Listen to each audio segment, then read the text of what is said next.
जमीरु जोर जबरदस्त माओवादी धान काटी नेबा मामलारे माओ नेता निर्दोष सब्यस्त 2001 मसीहा रायगड़ा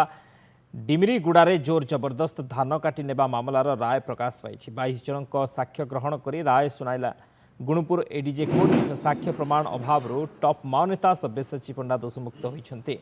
2001 मसीहा नवेम्बर 27 तारिख में गुडारी थाना डिमिरीगुड़ारे गाँ लोकों सह माओवादी मिसी जोर जबरदस्त जमीरु धान काटी नहीं अभियोग होता तत्कालीन एसपी जिलापाल और गुडारी पुलिस घटनास्थल में तदंत कर फेरी पुलिस घटना एक मामला रुजु कर पूर्व गुणुपुर कोर्टे माओ नेता नाम 30 रु अधिक मामला रही 28 गोटी विभिन्न आपराधिक मामलें सब्यसाची निर्दोष नहीं पूर्व राय प्रकाश पाई आउ एक मामलें सब्यसाची दोषमुक्त नहीं राय प्रकाश पर आउ गोटे मामला रही एक घरोई विश्वविद्यालय माओवादी को चांदा देवा घटना हाइकोर्ट रहितादेश जारी कर सूचना देते माओ नेता सब्यसाची वकिल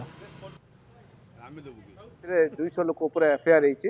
मात्र अरेस्ट बाट 10-15 जन अरेस्ट है से केस 22 लोक साक्षी विचारणा है साक्षी अभाव साक्षी प्रमाण कर पारे सब्यसाची पंडा को निर्दोष खुलासा